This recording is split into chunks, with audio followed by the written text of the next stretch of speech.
Hi hello guys, இன்னைக்கான வீடியோவில் என்ன பார்க்க போகிறோம்னா குவைத்தில் ஒரு மெகா திட்டத்தை பற்றி தான் இன்னைக்கு பார்க்க போகிறோம். இது ஒரு செயற்கை கடல் நகரம். குவைத்தில் இயற்கை வளைகுடா மற்றும் பாலைவன பகுதியில் பொருளாதாரம் மற்றும் வாழ்க்கை முறையை மேம்படுத்தும் நோக்கில் உருவாக்கப்படுது. இது பல்வேறு பொறியியல் சவால்களை சந்தித்து வளமில்லா பாலைவன மணலில் கட்டப்படுகிறது. இந்த நகரம் முதன்மை குவைத்தின் பொருளாதார வளர்ச்சி முன்னேற உதவும் வகையில் உருவாக்கப்படுகிறது. இது ஒரு பொறியியல் அதிசயமாகவே கருதப்படுது. என்னடா இதுக்கு இவ்வளோ ஹைப்பை கொடுத்து பேசுகிறே அப்படின்னு உங்களுக்கெல்லாம் தோணும். எக்ஸாம்பிளுக்கு துபாயில் பாம் ஜுமேரா தீவுகளை பற்றி நம்ம கேள்விப்பட்டிருப்போம். அது கடலுக்கு நடுவில் கட்டப்பட்டது. ஆனால் இங்கே கடல் பாலைவனத்திற்கு கொண்டு வரப்பட்டது. குவைத்தில் உள்ள சபா அல் அஹமது கடல் நகரத்தை பற்றி தான் நம்ம பேச போகிறோம். இது குவைத்தின் வணிக அதிபர் காலித் அல் மர்சுவின் கனவாக இருந்தது. குவைத்தின் சுட்டெரிக்கும் வெப்பம் மற்றும் பாலைவனத்தின் மையத்தில் ஒரு அழகான வடிவக்கலையை உருவாக்குவதும் அதன் 2.5 லட்சம் மக்களுக்கு மேம்பட்ட உள்கட்டமைப்பு உருவாக்குவதும் பொறியாளர்களுக்கு தேவைப்படும் பணியாகும். ஆனால் கேள்வி என்னவென்றால், குவைத்தில் இந்த மெகா கடல் நகரம் ஏன் முதலில் தேவைப்பட்டது? எல்லாவற்றிலிருந்தும் மேலாக ஒரு நகரத்தை உருவாக்க பொறியாளர்கள் எந்த அளவிற்கு செல்ல வேண்டியிருந்தது? குவைத் மற்றவர்களை விட சிறிய நாடு. இது இருந்த போதிலும் இது மத்திய கிழக்கில் 2வது பணக்கார நாடு. குவைத் ஒரு பணக்கார நாடு. உலகின் மிகவும் மதிப்புமிக்க நாணயம் கொண்டது. இங்கிருந்து வரும் கச்சா எண்ணெய் குவைத் ஒவ்வொரு ஆண்டும் 30 லட்சம் பீபாய் எண்ணெயை உற்பத்தி செய்கிறது. இவ்வளவு எண்ணெயை உற்பத்தி செய்த பிறகு 46 லட்சம் பேர் மட்டுமே மக்கள் தொகை கொண்டது. விளைபொருட்களின் மதிப்பை கணக்கிடுகையில் இங்குள்ள ஒவ்வொருவரும் அதிகப்படியான பணக்காரராக இருப்பதற்கு இதுவே காரணம். விலையுயர்ந்த கார்கள், யாட்சிகள், ஆடம்பரங்கள் மற்றும் ஆடம்பரமான பொருட்களை வைத்திருப்பது குவைத்தில் ஒரு பொதுவான விஷயமாகவே கருதப்படுகிறது. இவை அனைத்தும் இன்னும் தொடங்கவில்லை. ஆனால் 85 ஆண்டுகளுக்கு முன்பு குவைத்தின் அதிர்ஷ்டம் முதன்முறையாக இங்கிருந்து எண்ணெய் வரத் தொடங்கிய போது மாறியது. அது நடந்தது 19. குவைத்தில் ஏராளமான பணம் இருந்தது. ஆனால் இப்போது ஆடம்பரங்களை உருவாக்க அவர்களிடம் இடம் இல்லை. ஏறக்குறைய குவைத்தின் முழு பகுதியும் தரிசு பாலைவனங்களால் நிரம்பியுள்ளது. அடிப்படை வசதிகள் இல்லாததால் இங்கு வாழ்வது மிகவும் கடினமாக இருந்தது. இந்த காரணத்திற்காக எல்லோரும் கடற்கரையில் தங்கள் சொந்தங்களை கண்டுபிடிக்க முயன்றனர். குளிர்ந்த காற்றை அனுபவிக்கும் வகையில் பண்ணை வீடுகளை கட்ட வேண்டும்.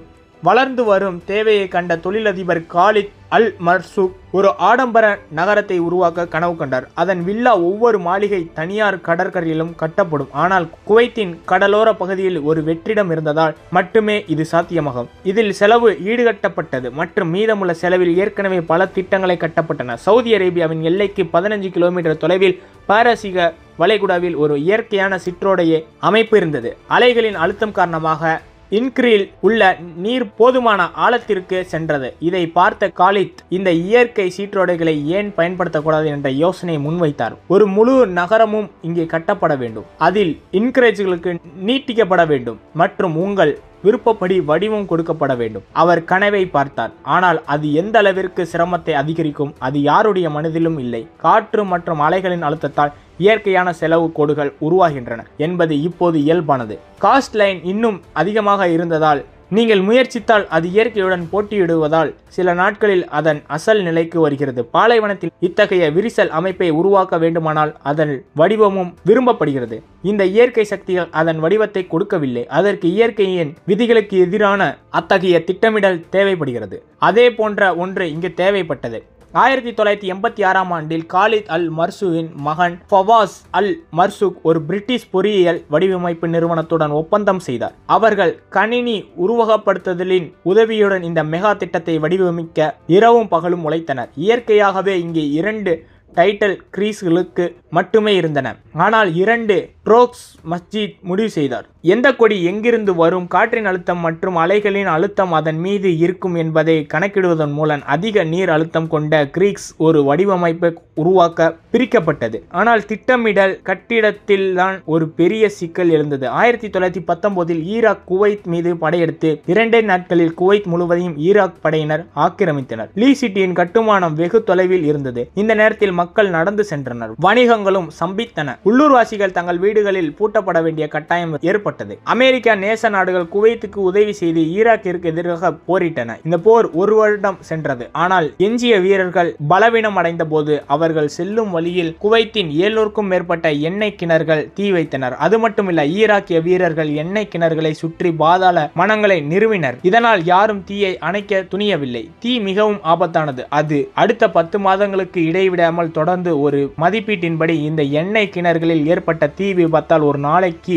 60 லட்சம் பீப்பாய் இழப்புகள் ஏற்பட்டது. அதாவது 10 மாதங்களுக்கு 1,800,000,000,000 பீப்பாய் எண்ணெய் இழப்பு என்பது உலகம் முழுவதும் 15 நாட்களுக்கு இன்றும் பயன்படுத்தப்படும் எண்ணெய்க்கு சமம். இந்த தீ விபத்தில் இவ்வளவு நடந்து 10 மாதங்கள் கழித்து குவைத்தில் $1.5 பில்லியன் செலவழித்த பிறகு அது சமாளிக்கப்பட்டது. வரலாற்றில் ஒரு வாக்கியம்தான் அடுத்த பல ஆண்டுகளுக்கு வெறுமையாக வைத்திருந்தது. குவைத் பிரச்சனையிலிருந்து வெளியே வந்தபோது அது மிகவும் தாமதமானது. மற்றொரு வளைகுடா நாட்டில் எந்த கடல் நகர திட்டமும் அவர்களுக்கு முன்னால் இல்லாத திட்டங்கள் பிறந்தன. நாங்கள் துபாயை பற்றி பேசுகிறோம். உலகில் மிக விலை உயர்ந்த 7 நட்சத்திர ஹோட்டல் இங்கு கட்டப்பட்டது மற்றும் செயற்கை தீவுகளில் பல திட்டங்களில் கட்டுமானமும் தொடங்கப்பட்டது. உலகின் மிக உயரமான கட்டிடமான புர்ஜ் கலிஃபாவின் கட்டுமான பணிகளும் தொடங்கிவிட்டன. துபாய் ஏற்கனவே பெரும்பாலான சர்வதேச ஈர்ப்புகளை கைப்பற்றியது.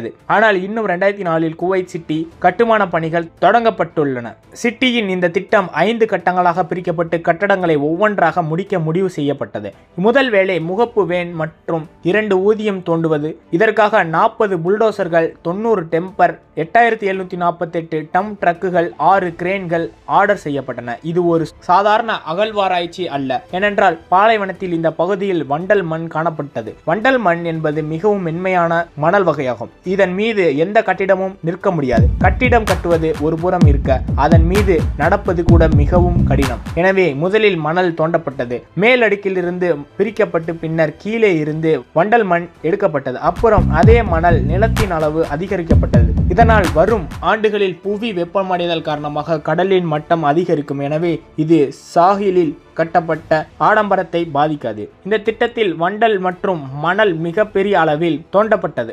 பல மாதங்களாக தொழிலாளர்களின் ஒரு படை 24 மணி நேரமும் இந்த வேலையில் ஈடுபட்டது. திட்ட இயக்குநரின் மதிப்பீட்டின்படி சிட்டியின் 2 மற்றும் 3ஆம் கட்டத்திலிருந்து மொத்தம் 74 மில்லியன் கன மீட்டர் மணல் எடுக்கப்பட்டது. அகமதாபாத்தில் உள்ள உலகின் மிகப்பெரிய கிரிக்கெட் மைதானத்தை 20 முறை நிரப்பும் அளவுக்கு மணல் இருந்தது. மணலில் இருந்து நிலை அதிகரித்துள்ளது. ஆனால் இப்போது இந்த விகிதம் காரணமாக அதை சுருக்க வேண்டிய நேரம் வந்துவிட்டது. இந்த நேரத்தில் அது மிகவும் தளர்வாக இருந்தது மற்றும் எந்த கட்டிடத்தின் அடித்தளத்தையும் பொறுத்து கொள்ள முடியாது. அழுத்தத்திற்கு 15,000 கிலோ எடையுள்ள கிரேன்களிலிருந்து தரையில் இறக்கப்பட்டு அந்த இடத்தில் இந்த சுமை விழும். அங்க ஒரு பெரிய பள்ளம் இருந்தது. இந்த 15 டன் எடையை ஒரு நாளில் 1200 முறை தரையில் இறங்கிய போது இது போன்ற ஒன்று காணப்பட்டது. மற்ற அனைத்தும் அதன் இடத்தில் இருந்தன. ஆனால் உள்ளே பயப்படும் ஒரு பிரச்சனை இருந்தது. இந்த செயற்கை சிற்றோடைகளில் கடல் நீரை ஊற்றும் போது இந்த நீர் இயற்கையாக ஓடுமா இல்லையா? சரியான நேரத்தில் தண்ணீரை மாற்றாவிட்டால் அதில் பூஞ்சை வளர்ந்து துர்நாற்றம் வீசும். நீர் இந்த திட்டத்தை மோசமாக பரப்பவும் அது முடியும். இந்த பிரச்சனையை சமாளிக்க டைட்டில் கேட்டுகளை நிறுவ முடிவு செய்யப்பட்டது.